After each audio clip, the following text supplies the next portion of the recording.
Ekip tamam. Ah hayır. Rubble yok. Rubble. Geldim. Ne oldu Ryder? Rubble. Bu taşları buradan kaldırmalısın. Hemen hallederim.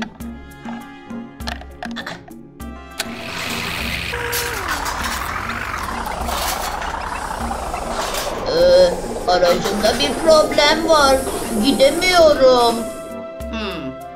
Bize kimin yardım edeceğini biliyorum.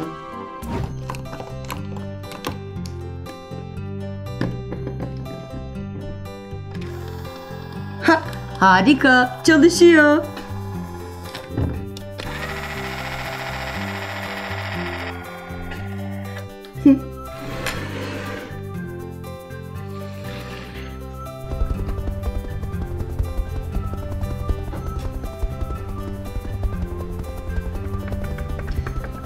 Merhaba Nicole. Bizim istasyonda yardımına ihtiyacımız var. Merhaba Ryder. Yine çocukların birinin arabası mı bozuldu? Evet Nicole. Rubble'ın aracı çalışmıyor. Halbuki çok da işi var. Taşları kaldırması gerekiyor. Tamam Ryder. Ben hemen aletlerimi toplayayım.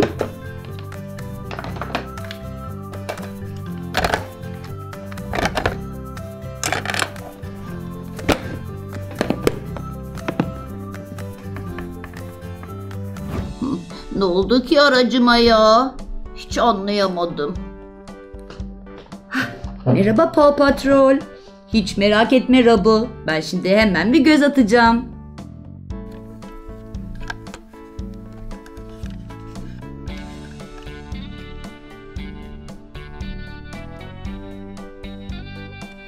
Sanırım sorunu buldum. Rubble inşaat alanında buraya çimento gelmiş. O da kurumuş, sertleşmiş. Bu yüzden bu zincirler dönmüyor. Evet. Dün inşaat alanındaydım.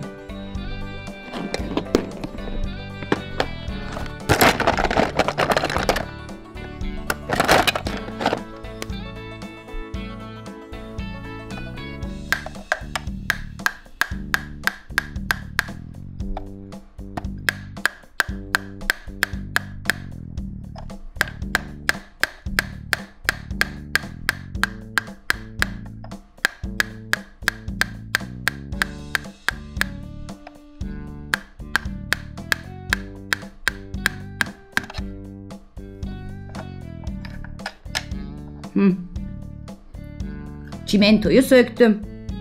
Bakalım şimdi çalışacak mı? Bin bakalım Rubble. Hop. Harika. Çalışıyor.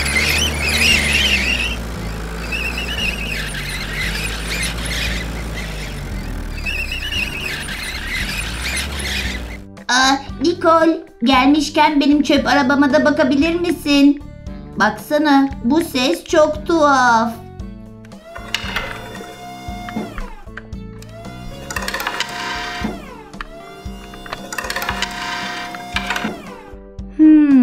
Sanırım bunları yağlamak gerekiyor.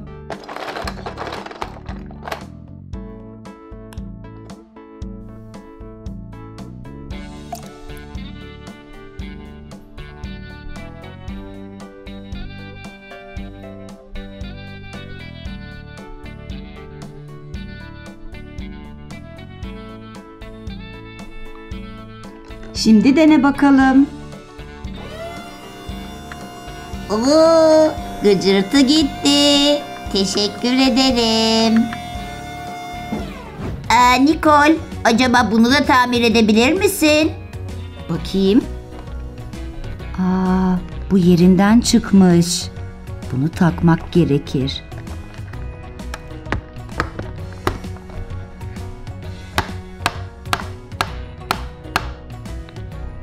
Sanırım oldu. Ben acil durum kaydırağımızı hemen bir deneyeyim. Hoppa! Problemsiz bir kayış oldu. Var mı başka herhangi bir sorun? Hayır. Sanırım o kadar. Her şey tamam. Harika. O zaman tamirhaneme geri dönebilirim. Bir şey olursa da ararsınız zaten. Görüşürüz.